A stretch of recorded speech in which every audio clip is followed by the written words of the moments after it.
ಸಿಂಧೂರ ನಮ್ಮ ತಾಯಂದಿರ ಅಗಾಧ ಶಕ್ತಿ, ಇದರಲ್ಲಿ ದುಷ್ಟರ ಸಂಹಾರ ಮಾಡುವ ಮಹಾಶಕ್ತಿ ಇದೆ ಎಂದು ಆರೂಢ ಆಶ್ರಮ ಬುರಣಪುರ ಯೋಗೇಶ್ವರಿ ತಾಯಿಯವರು ಆಶೀರ್ವಚನವನ್ನು ನೀಡಿದ್ದಾರೆ. ಈ ಗ್ರಾಮದ ಶ್ರೀ ವೀರಭದ್ರ ದೇವರ ಜಾತ್ರಾ ಮಹೋತ್ಸವ ನಿಮಿತ್ತ ಗ್ರಾಮದ 201 ಸುಪತ್ರಿಯರ ಉಡಿ ತುಂಬುವ ಕಾರ್ಯಕ್ರಮ ಹಮ್ಮಿಕೊಳ್ಳಲಾಯಿತು. ಈ ಸಂದರ್ಭದಲ್ಲಿ ಮಾಜಿ ಸಚಿವರು ಅಪ್ಪಸಾಹೇಬ್ ಪಟ್ಟಣ್ ಶೆಟ್ಟಿ ಪತ್ನಿ ಮಧುಮತಿ ಪಟ್ಟಣ್ ಶೆಟ್ಟಿ, ಮರುಗೂರು ಶುಗರ್ ಉಪಾಧ್ಯಕ್ಷರು ಮಲ್ಲಗೌಡ ಪಾಟೀಲ್ ಇವರ ಪತ್ನಿ ಸುವರ್ಣ ಪಾಟೀಲ್, ಸುರೇಖಾ ಆಸಾಪುರೆ, ಕವಿತಾ ಚಿಂಚಲಿ, ಮಲ್ಕವ ಹಿರೇಮಠ್, ಎಂಎಸ್ ಮಠ, ಸಂಜನಾ ಖಾನಾಪುರ್ ಹಾಗೂ ಸಕಲ ಏಳಿಗೆ ಗ್ರಾಮದ ಸುಪತ್ರಿಯರು, ಗ್ರಾಮಸ್ಥರು, ಹಿರಿಯರು ಹಾಜರಿದ್ದರು. Bureau report RJ32 Kannada news, Vijayapura.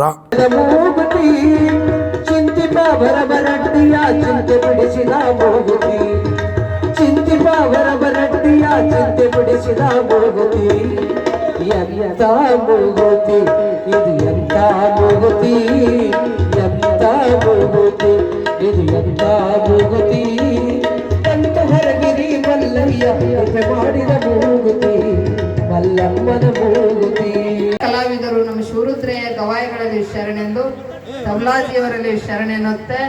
ಸಮಸ್ತ ನಮ್ಮ ಏಳಿಗೆಯ ಸದ್ಭಕ್ತರು ಅವರಿವರೆಲ್ಲದೆ ಎಲ್ಲ ಏಳಿಗೆ ಹಿರಿಯರಲ್ಲಿಯೂ ಸಹಿತ ತಾಯಂದಿರಲಿ ಸಹಿತ ಶರಣೆಂದು ನನ್ನ ಮಾತು ಕೇಳ್ತೀರಿ. ನನ್ನ 5 ನಿಮಿಷ ಅಲ್ಲ, ಈಗೆಲ್ಲ ಆತ್ಮನಃ ಸಂಪ್ರೋಕ್ಷೇತ ಭಕ್ತಜನಾನಾಂ ಸಂಪ್ರೋಕ್ಷೇತ ಆಚಾರ್ಯ ಶಿರಸೇ ಸಂಪ್ರೋಕ್ಷಯೇತ ಆಕಾಶಂ ದೃಷ್ಟ್ವಾ ಭೂಮೌ ನಿಧಾಯ ಹರಃ ಓಂ ದೀಪಂ ಕರೋತಿ ಕಲ್ಯಾಣಂ ಮೂಗುತಿ ಚಿಂತಿಪ ಬರಬರಟ್ಟಿಯ ಚಿಂತೆ ಬಿಡಿಸಿದ ಮೂಗುತಿ, ಚಿಂತಿಪ ಬರಬರಟ್ಟಿಯ ಚಿಂತೆ ಬಿಡಿಸಿದ ಮೂಗುತಿ, ಎಂತ ಮೂಗುತಿ ಇದು, ಎಂತ ಮೂಗುತಿ, ಎಂತ ಮೂಗುತಿ ಇದು, ಎಂತ ಮೂಗುತಿ, ಎಂತ ಹೊರಗಿರಿ ಮಲ್ಲಯ್ಯ ಮಾಡಿದ ಮೂಗುತಿ, ಮಲ್ಲಮ್ಮನ ಮೂಗುತಿ, ಬೆಲೆ ಕಟ್ಟದ ಮೂಗುತಿ, ಚಿಂತಿಪ ಭರಭರಟ್ಟಿಯ ಚಿಂತೆ ಬಿಡಿಸಿದ ಮೂಗುತಿ, ಚಿಂತಿಪ ಭರಭರಟ್ಟಿಯ ಚಿಂತೆ ಬಿಡಿಸಿದ ಮೂಗುತಿ, ಎಂತ ಮೂಗುತಿ ಇದು, ಎಂತ ಮೂಗುತಿ, ಎಂತ ಮೂಗುತಿ ಇದು, ಎಂತ ಮೂಗುತಿ, ಕಂತು ಹೊರಗಿರಿ ಮಲ್ಲಯ್ಯ ಮಾಡಿದ ಮೂಗುತಿ.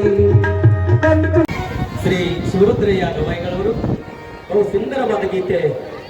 ಊರ ಮುಂದಿನ ಭಾವಿ ಯಾರು ತೋಡಿದರೇನ, ಕಾಲು ಜಾರಿದರ ಕೈಲಾಸ, ನಾರಿಯ ಮನವ ಜಾರಿದರ ವನವಾಸ ಅಂತ ಹೇಳಿ ಬಹು ಸುಂದರವಾದ ಗೀತೆಯನ್ನ ಖ್ಯಾತ ಗವಾಯಿಗಳು ಈ ಸಭೆಯನ್ನು ಉದ್ದೇಶಿಸಿ ಹಾಡ್ತಾ ಇದ್ದಾರೆ. ದಯಮಾಡ್ತಾರೆಲ್ಲ ಶಾಂತತೆ. ಕೆಲಸ ಏನಿರ್ಬೋದು, ಹೋದ್ರು ಏನ್ ಮಾಡ್ಬೇಕಂತ ಮಾಡಿ ಅದ ಏನಿಲ್ಲ, ನೀ ಹೂ ಅನ್ನೋ ಒಂದ್ ಸ್ವಲ್ಪ ಕೆಲಸ ಮಾಡ್ಬೇಕಂದಿನಿ ಅಂತ. ಅವಾಗ ಪರಮಾತ್ಮ ಆಯ್ತು ಮಾಡು ಹೂ ಅಂದನಂತ ಜಗನ್ಮಾತೆ ಈ ಸೃಷ್ಟಿಯನ್ನ ನಿರ್ಮಾಣ ಮಾಡಿದ್ರು ಅಂತ. ಸೃಷ್ಟಿ ಅಂದಾಗ ಈ ಸೃಷ್ಟಿ ಕ್ರಿಯಾಶಕ್ತಿ, ಇಚ್ಛಾಶಕ್ತಿ ಯಾವುದು ಅಂತ ಕೇಳಿದ್ರೆ ಅದು ಹೆಣ್ಣಿನ ಶಕ್ತಿ ಅನ್ನತಕ್ಕಂಥದ್ದನ್ನ ನಾನು ನೆನ್ಪಿಟ್ಕೋಬೇಕು. ಇವತ್ತು ಹೆಣ್ಣು ಮಕ್ಕಳಾದವರು ಹಣೆಯ ಮೇಲಿನ ಕುಂಕುಮ, ಕಾಲಾಗಿನ ಕಾಲಂಗರ, ಕೊಳ್ಳಾಗಿನ ತಾಳಿ ಇವೆಲ್ಲವೂ ಯಾವ ಸೌಭಾಗ್ಯ ಅಂತ ಹೇಳಿದ್ರೆ ಗಂಡನ ಪ್ರಾಣ ಹೋದ್ರು ಪುನರ್ಜನ್ಮವನ್ನು ಕೊಡುವ ಶಕ್ತಿ ಯಾವುದರಕ್ಕ ಇದ್ರೆ ಈ ಮಾಂಗಲ್ಯಕ್ಕ ಅಂತ ಅನುಭಾವಿಗಳು ಹೇಳ್ತಾ ಇದ್ದಾರೆ. ಹೆಣ್ಣು ಅಂತ ಕೇಳಿದ್ರೆ ನೋಡ್ಬೇಕು, ಆಶ್ಚರ್ಯಲ್ಲಿ ಹೆಣ್ಣು ಮಕ್ಕಳಿಗೆ ಉಡಿ ತುಂಬುವಂತ ಒಂದು ವಿಶೇಷವಾದಂತ ಒಂದು ಪರಂಪರೆ, ಸಂಸ್ಕೃತಿ. ಇದು ಯಾವಾಗ ನಡೆದು ಪ್ರಾರಂಭ ಆಯ್ತು ಅಂತ ಕೇಳಿದ್ರೆ ಅದಕ್ಕೆ ಬಹಳ ಮಹಾನುಭಾವಿಗಳು ಯಾವಾಗ ಯುಗವನ್ನ ಹುಟ್ಟೈತಿ ಅವಾಗಿ ನಡೆದು ಪ್ರಾರಂಭವಾಗಿತ್ತು.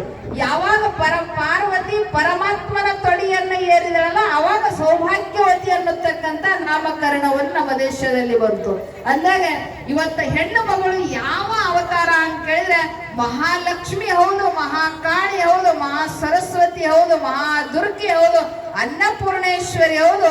ಹಲವು ದೈವಿಯ ಶಕ್ತಿಯ ಪಾರ್ವತಿಯ ಶಕ್ತಿಯನ್ನ ಪಡೆದುಕೊಂಡು ಹೆಣ್ಣ ಪಾರ್ವತಿಯ ಪ್ರತಿರೂಪವಾಗಿ ಭೂಲೋಕದಲ್ಲಿ ಅದನ್ನು ನಾವು ಗೌರವಿಸಬೇಕು.